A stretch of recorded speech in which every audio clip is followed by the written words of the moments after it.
So we just hit 1,000 subs on YouTube, so thank you to everyone that subscribed. It means a massive, massive deal to us. It makes a huge difference. So to celebrate, we thought we'd show you 5 cars showing the diversity of the cars that we do here. Now we have got supercars, we've got custom VWs on air ride, Rolls Royces, classic Rolls Royces, and one of the fastest, if not still the fastest street car in the world. 3,000 brake horsepower, so stick around. You would have never seen these before. So up first, we've got a Ferrari F12 Novitec. Now there's only 15 F12 Novitecs in the world. So this is a super, super rare car. Now this car came to us already wrapped in a red, dark red color, but it was black underneath and the owner wanted it painted Ferrari Rosso Corsa, which is the color to have. So it was a complete strip down, and this is a huge job. Now, this car costs £250,000 to buy, and then it gets sent off to Novitec, and you get charged an extra £250,000. So if you was to buy this from the factory, brand new that is, it's a £500,000 car. So this is pretty special, and for that, you get the body kit, you get wide arches put on, upgraded exhaust, which sounds insane. Different wheels, the engine's tuned. So it's a good step up from the standard one, but for £250,000, it is pretty crazy. So for us to work on this and completely strip it down, this is windows out job, every panel off it. There was quite a lot of prep work to do on this as well, because where Novitec have bonded the rear quarters on, because it's got, I think they're fiberglass rear arches, I don't think they're carbon on the back. Fiberglass rear arches, they're just bonded on as you would do normally. It had actually sunk on there, which is common, you know, you can forgive them for that. But there's quite a lot of bodywork to do on this car as well to get this thing absolutely perfect. And we were building this to show condition, better than they would have ever done it, because we wanted a flat paint finish.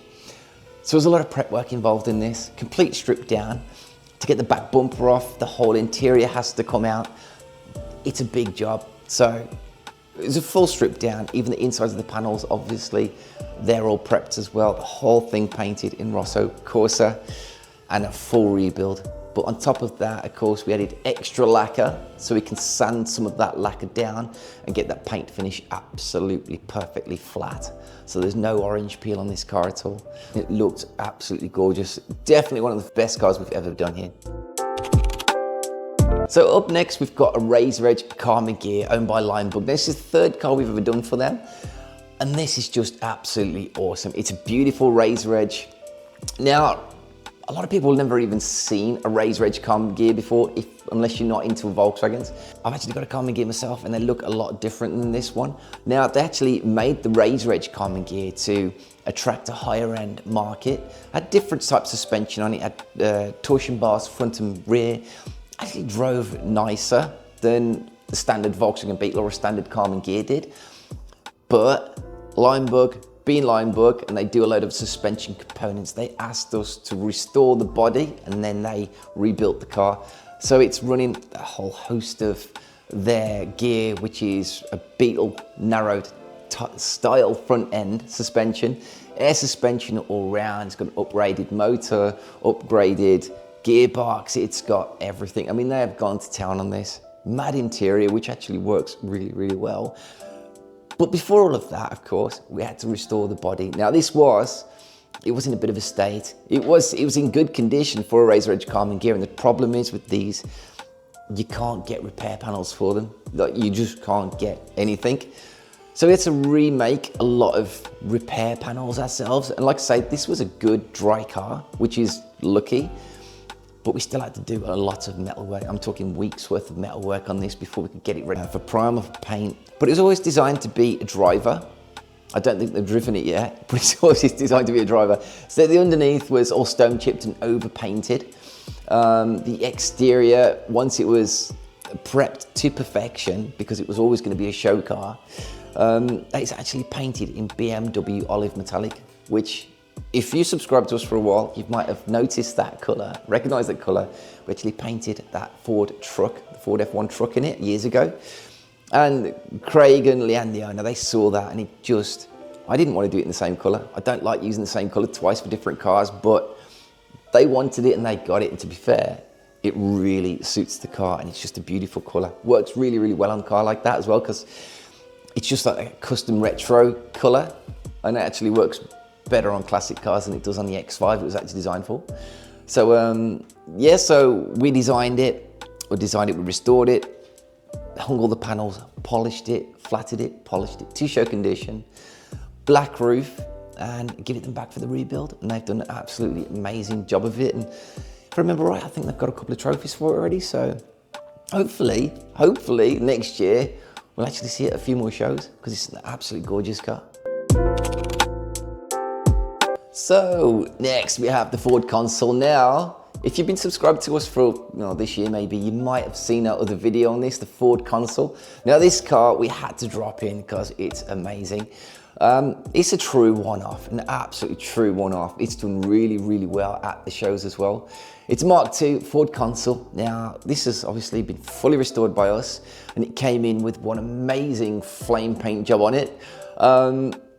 The front wings, from memory, if I remember correctly, because this was a good few years ago, were fiberglass. Now, Andy did really, really well finding some panels for this, because parts for this car are hard to find.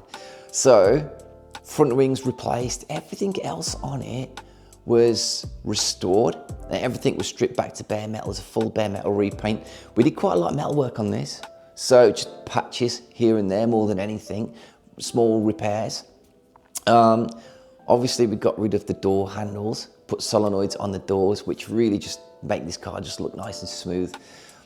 We thought about keeping them, but we really wanted the custom classic look on this, because originally when we did it, it was just gold, real nice gold car, pearl paint job. Now his wife at the time had a Fiat 500, which was white pearl, which is where that color came from. We put the white pearl on the roof and it just looks absolutely amazing. I love this car. It's a driver as well. He uses it a lot. Because it was a driver, the obvious engine really would have been to put a big thumping V8 in the front. It looks very American, this car does, although the size of it, it's a lot smaller than an American car. Well, it's still decent size, of course. But he decided to put a fuel injected Granada V6 in it. And although it sounds great, it's just such a smooth engine. Automatic gearbox, it's just a cruiser, and Andy has done the miles on this as well since it's been built. Of course, we've got air suspension on it, had to put air on it so it just slams on the floor, lake pipes down the sides. It's a true classic custom car. Obviously not so long ago, it came in earlier this year to prep it and put the scallops down the sides, which makes it stand out even more. Now, the interior as well, insane interior. It's brave actually, but it's got ostrich, obviously fake ostrich skin dashboard and other pieces in there, and it just all works really, really well together. So yeah, definitely one of my favorite cars. It's, if I won the lottery, I'd probably want to get one myself. It just looks amazing, and it's really usable, which I think is what I really like about it, and it gets used. It's not just a show pony, although it does win most shows he goes to. So yeah, definitely one of my favorites, and if you ever get to see it, go check it out. Right, so now onto something very different and a true classic, 1939 Rolls-Royce Wraith. This car is just gorgeous now. Now, in 1939, this was the last car that Rolls-Royce made before they started making engines for the World War II. So back then, this car cost a whopping £1,500. Now, in today's money, that's about 150 grand. So back then, it was a lot of money. Now, this car it needed a lot of work. It really needed a lot of work when it came in. Now, it's kind of a nice story behind this one, because back in, I don't even know how long ago I restored this, probably about 16 years ago, 17 years, no, about 15 years ago, I think I'd restored this. Now, I restored this single-handedly, and it was just after the recession. I was then working on my own. I had a few employees, we had to get rid of them, unfortunately. There was in a recession, there was no work coming in.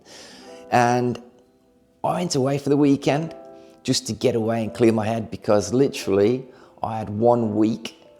I said to myself, I've got 1 week, and if I don't get any work in during that week, I'm gonna have to close the doors to this workshop and just go and find a job after the Friday.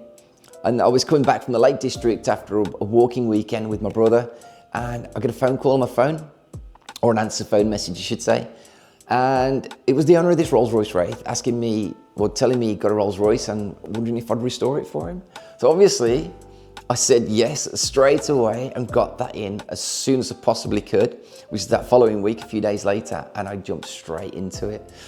So yeah, this car actually saved the company and just got us that one job, which lasted for a good few months, because you can imagine restoring this car single-handedly took a long time. I don't know how many hours it took, but it's probably getting on to 1,000, I bet. It's hundreds of hours worth of work. So yeah, it saved the day, to be fair. It really did. And what a beautiful car to do it to as well. So this had a full bare metal repaint. Those front arches, you can see those front arches, they had loads of repairs done to them prior to coming to me. So loads of aluminium sections welded into them, full aluminium car. The chassis steel, of course. All the welding had been done on it. So various repairs on the arches. They're 8 foot long, and just to do the filler work on each one of those and get them ready for primer. Each one was obviously primed twice. Took about 2 weeks. So I actually lost about half a stone while I was doing this car. It was hard work, but being black, it had to be perfect. It just had to be perfect. So as you can see, the back arches as well, they have these fender skirts on them as well, which covers part of the tire up. All that was handmade, or remade again, I should say. All that was skimmed in, so everything is just arrow straight and perfect. Now, in the back of this car, remember as well, it had a telephone in there, so that you could sit in the back and talk to your driver on a little telephone. It's just absolutely crazy. The engine, I believe it's a V6. Not sure the size of the engine, but it's a V6 and it just sounds like a sewing machine. It's so smooth. It's just beautiful. It just purrs. It really, really does. So I got to drive this around the estate and it's just beautiful. Really, really nice car. Of course, the sides were repainted in burgundy, polished up, a sunroof on it, and I've seen it once since it was finished. Now this car now, it's probably worth what, 50, 60 grand from what I know too. Would love to do more stuff like this as well, because it just shows the diversity of what we do and what we can do here. Plus also, I wouldn't mind getting one and completely modding it and putting that body, I'm going off on one now anyway, putting that body on a new car, like new engine, new running gear and everything. That would be cool. So if anyone's up for that, let me know. We'll modify your Rolls Royce. But this is definitely one of my favorite classics we've ever done here. So finally, we have definitely the fastest car we've ever done before. Now this car, owned by Andy Frost, Red Victor 3. If you've never seen this car before, there is tons of stuff on this spec sheets to lot, because we don't have enough time today to go through everything. Google it. So this, if I remember right, is an 8.8 litre V8 twin turbo, 3,000 brake horsepower, street legal race car. It's absolutely mad, and it's as bonkers as it sounds. Now this car, fair play to Andy and the whole team, and it's just a massive story that goes behind this car. This was the fastest road car in the world, and that's still arguable to this day, because if I remember right, it still owns the fastest mile per hour for the quarter mile time today. It's just like 257 mile an hour in something like 5.8 seconds. It's bonkers, and this is fully UK street legal with a number plate and has been VOSA tested. Yeah, go figure that one out. It's absolutely insane. So it's a long story. Andy has been into racing for years. Put everything into it. He started with Red Victor 1, which is just bought back and restored, and now he owns that again. He had Red Victor 2, and now this one, Red Victor 3, which is just all out race car, but he's made it street legal. So the story with this one, in as brief as I can, because we only got so much time today, is it started out as a standard Vauxhall Victor saloon car, 4-door saloon car. It then went to Wayne Ullman, and a concept sketch was done of the car with graphics on it and all the rest of it, and then Wayne made that car. So he's roof chopped it, he's stretched it, he's redone the back arches, raked the front windscreen down, absolute tons of work. Once Wayne had finished with it, It then went to get the bodywork done and a mold taken off that, so that then that could be then remade in carbon fiber, Kevlar and fiberglass. And then we got our hands on it, but that wasn't before Webster Race Engineering obviously made a full tube chassis for that car. So it came to us as the body fixed to a chassis. That's what we had, and we had to get this thing absolutely dead straight because Andy's fussy, fair play to him, so we wanted this thing straight. Although it was a race car, it didn't matter. This had to look good and it had to look factory. It had to look like a steel car, which is no mean feat when it's fiberglass and the bumpers are molded into the body. But after 3 weeks worth of prep work to get this thing nice and straight and door shuts nice and just perfect, it was then obviously onto the primer and the paint. Now the paint on this is pretty special because all those graphics on the car, it's all paint. The chrome on the car, it's all paint, everything. So with the chrome paint, for example, you have to paint it black first, sand that paint down, polish it to perfection, no swirls, no finger marks, not nothing, mask it out. So because it's black and we wanted body lines to look like body lines between the bumper and the body, as you would have in any car, we had a 2 and 3 mil masking tape, run that all the way around, mask the whole car, paint the chrome paint on, lacquer it, then unmask it of course, then keeping that black pinstripe around it so it looks like you've got that little shadow or a body gap between bumper to the body. And we also did that with the window surrounds and anywhere that's chrome on that car. It's all fake, it's all chrome paint. And of course we've got the graphics down the side of the car as well.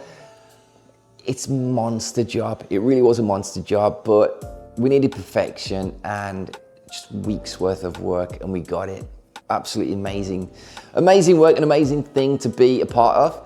Obviously then it went back to Webster's for the full rebuild. Now of course the engine went in, it's had multiple changes throughout that because Andy always planned to go so fast, but then he started going even faster, got different sponsors on board, started making even more power, more upgrades were needed. Eventually he took it to Bahrain to get the timing ticket he wanted, and I think it went to Bahrain twice if I remember right. Went to Bahrain twice and got that fastest ticket. Fastest road car in the world. Now he's had multiple problems with, not going to get into it here again because I don't know the full story if I'm honest, but he had to then get it VOSA tested, so they had to put different wing mirrors on there. Obviously there's just multiple things that you have to get into. Exhaust noise, emissions testing, it all passed. Put road going tyres on there. So yeah, it's a full road legal, UK spec road legal race car, capable of over 250 mile an hour, under 6 seconds with 3,000 brake horsepower. Absolutely mental. So yeah, please, if you don't know the story about that whole car, go Google it because it is very, very interesting, but definitely the fastest out of paint has ever gone and probably ever will do. So yeah, thanks for watching. Remember, click subscribe. I know a lot of you guys, you don't subscribe, so please go click the subscribe button. It means a lot to us and we can start doing even bigger, better videos. So yeah, thanks for watching and we'll see you on the next one.